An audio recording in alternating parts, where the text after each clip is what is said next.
Autour de l'an 9000 avant Jésus-Christ, l'homme passe progressivement d'un mode de vie de chasseur-cueilleur à la sédentarité. Principalement en Mésopotamie dans un premier temps, il développe l'agriculture et l'élevage. La nouvelle proximité entre les animaux et l'homme facilite la transmission de maladies vers ce dernier. La production de nourriture augmente, des communautés, des villages puis des villes se développent, des routes commerçantes apparaissent et les premières guerres ont lieu.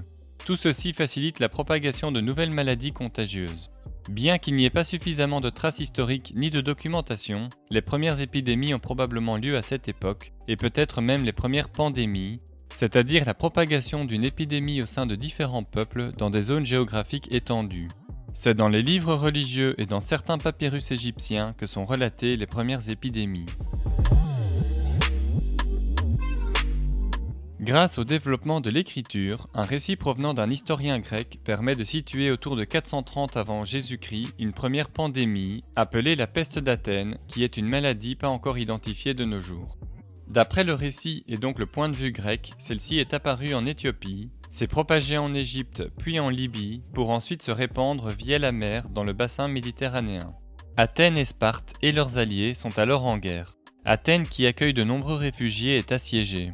Trop densément peuplée et dans de mauvaises conditions d'hygiène, la peste d'Athènes s'y développe et tue 25 à 30% de la population, ce qui facilite la victoire spartiate. Autour de l'an 165, alors que le bassin méditerranéen est dominé par l'Empire romain, apparaît la peste antonine, probablement une pandémie de variole. Elle démarre en Mésopotamie et se propage rapidement vers l'ouest en suivant les déplacements militaires. La maladie fait 5 millions de morts pour une population mondiale de 200 à 250 millions d'âmes. L'Empire romain est durement frappé. Les siècles suivants, d'autres épidémies affaiblissent encore l'Empire, ce qui a probablement un impact dans la chute de l'Empire romain d'Occident. En 541 commence la première pandémie de peste bubonique connue. Il s'agit d'une bactérie qui infecte les petits mammifères, principalement les rats et leurs puces. Celles-ci peuvent dans certains cas piquer l'homme et lui transmettre la bactérie. Si l'infection atteint les poumons, elle devient très contagieuse entre les humains. D'après des études récentes, la peste de Justinien démarre en Asie centrale, puis se propage via les routes commerciales terrestres et maritimes jusque dans l'Empire byzantin. La capitale Constantinople est durement touchée. La ville, qui est un carrefour commercial, propage la maladie dans tout le bassin méditerranéen. Les troupes militaires byzantines engagées à l'ouest sont contaminées, ce qui interrompt l'expansion de l'Empire. À Rome, elle tue le pape Pélage II. En Mésopotamie, les empires byzantins et sassanides, déjà très éprouvés par la pandémie, s'épuisent ensuite dans une guerre. Ce qui profite aux Arabes, qui plus au sud entament des conquêtes pour propager l'islam. L'empire byzantin est fortement réduit alors que l'empire sassanide s'effondre. La peste de Justinien fait entre 30 et 100 millions de victimes en 2 siècles, soit 25 à 30% de la population mondiale. La lèpre est une maladie bactérienne mentionnée dans les textes depuis l'Antiquité. Probablement originaire d'Afrique de l'Est, selon des études récentes, elle s'est ensuite propagée via l'Égypte vers l'Asie et l'Europe en suivant les routes commerciales. Alors que l'Europe se densifie, il est fort probable que les croisades vers Jérusalem aient accéléré la propagation de la lèpre dans le continent. La mauvaise hygiène, le manque d'égouts, les habitations mal aérées favorisent la transmission de la maladie qui est pourtant peu contagieuse. Les populations pauvres sont les plus touchées, des mesures d'exclusion sont prises contre les malades. Les lépreux sont considérés comme déjà morts par la religion catholique. Ils sont isolés dans des léproseries qui peuvent être une simple cabane à la sortie d'un village ou un établissement appelé une maladrerie dans les villes. Les malades doivent y finir leur vie, complètement isolés du monde extérieur. La peste noire est la deuxième pandémie de peste bubonique. Originaire des steppes d'Asie centrale, elle se propage dans tout le continent. Sur les bords de la mer Noire, des guerriers de la Horde d'Or assiègent le comptoir génois de Kaffa.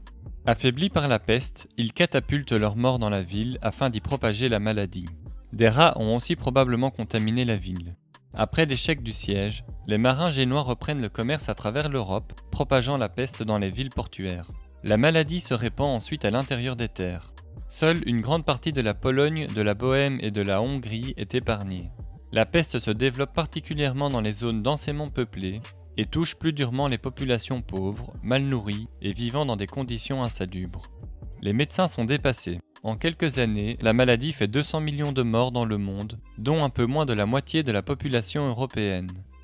Le continent mettra 2 siècles pour retrouver sa démographie d'avant la maladie.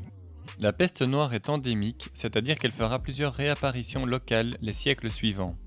Des mesures préventives apparaissent, notamment à Venise, où les navires doivent attendre 40 jours avant de pouvoir entrer dans le port, afin de s'assurer qu'il n'y ait pas de malades. Ce sont les premières quarantaines. En Europe, la construction de nouveaux navires plus performants permet aux Espagnols et aux Portugais dans un premier temps d'élargir leurs explorations. Avec Christophe Colomb qui débarque en Amérique et Vasco da Gama qui ouvre une route maritime vers les Indes en passant par les côtes africaines, les échanges s'intensifient rapidement entre des peuples isolés les uns des autres et aux immunités différentes. L'Ancien Monde importe une dizaine de maladies encore inconnues dans le Nouveau Monde. La variole est particulièrement ravageuse au sein des Amérindiens. Des épidémies déciment des peuples entiers avant même l'arrivée des colons européens. A l'inverse, une forme particulièrement virulente de la syphilis, une infection sexuellement transmissible, est importée d'Amérique vers l'Europe. Par ailleurs, les routes commerciales propagent dans le monde des maladies tropicales, telles la fièvre jaune et le paludisme, aussi appelée la malaria, via des moustiques porteurs qui accompagnent les navires. Face aux ravages des nombreuses maladies, la médecine évolue. En 1768, John Fuster, un apothicaire anglais, constate que les hommes porteurs du virus de la vaccine, une maladie dangereuse pour les bovidés mais pas pour l'homme, sont protégés du virus de la variole. Quelques années plus tard, le virus de la vaccine est injecté aux populations pour contrer la variole. C'est le premier vaccin. Celui-ci évoluera et la maladie sera éradiquée en 2 siècles. Le choléra est une infection bactérienne qui ne touche que l'espèce humaine par ingestion d'eau ou de nourriture contaminée. La maladie provoque une grosse diarrhée qui entraîne une déshydratation sévère. Sans traitement, la moitié des cas meurent après quelques heures ou quelques jours. La maladie se propage plus facilement dans les zones densément peuplées dans de mauvaises conditions d'hygiène. La première pandémie débute en 1817 dans les environs du Bengale et se propage en Asie, en Afrique et jusqu'aux portes de l'Europe. 5 autres pandémies de choléra suivront dans le siècle à venir et frapperont le monde entier. En 1855, à l'ouest de Yunnan en Chine, débute la 3e et dernière pandémie de peste bubonique. Celle-ci se propage lentement jusqu'à la ville portuaire de Hong Kong, d'où, en quelques années, elle est diffusée par des navires dans les ports du monde entier. Mais cette fois, des biologistes et médecins français découvrent la bactérie responsable de la maladie et le rôle de la puce du rat dans sa propagation. Un sérum est créé et des mesures de dératisation des bateaux sont prises, ce qui limite le nombre d'infections, principalement dans les pays développés. Les Indes britanniques sont tout de même très touchées, avec environ 10 millions de morts, alors que la Chine compte 2 millions de victimes. La grippe est une maladie infectieuse difficile à contenir car elle est provoquée par 4 types de virus différents qui peuvent rapidement muter et engendrer de nouvelles épidémies. La première grande pandémie de grippe, appelée la grippe russe, a sévi en 1889 et 1890, au départ des steppes eurasiennes vers tout le continent européen et jusqu'au continent américain. Mais c'est surtout la seconde pandémie de grippe, dite espagnole, qui est la plus ravageuse. Aux origines encore inconnues, elle apparaît en pleine Première Guerre mondiale. Aux États-Unis, le virus mute et devient très virulent. Transportée par des soldats vers l'Europe, la maladie se propage dès la fin de la Première Guerre mondiale dans le monde entier. Un tiers de la population mondiale est infectée, environ 50 millions de personnes en meurent. La grippe provoquera encore 2 pandémies qui feront chacune environ 1 million de morts. La première dite asiatique en 1957 et la seconde de Hong Kong en 1968.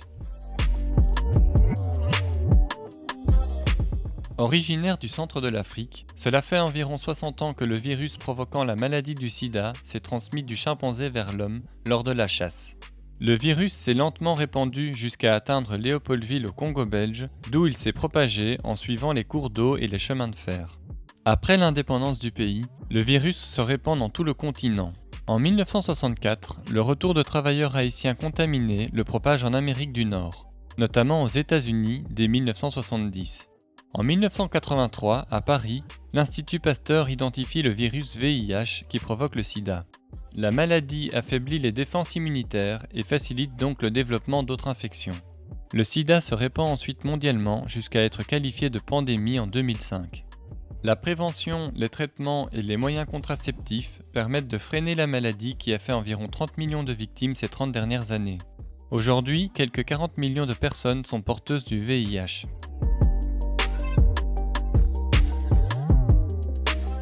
En novembre 2019, le virus SARS-CoV-2 est probablement transmis de l'animal vers l'homme à Wuhan en Chine.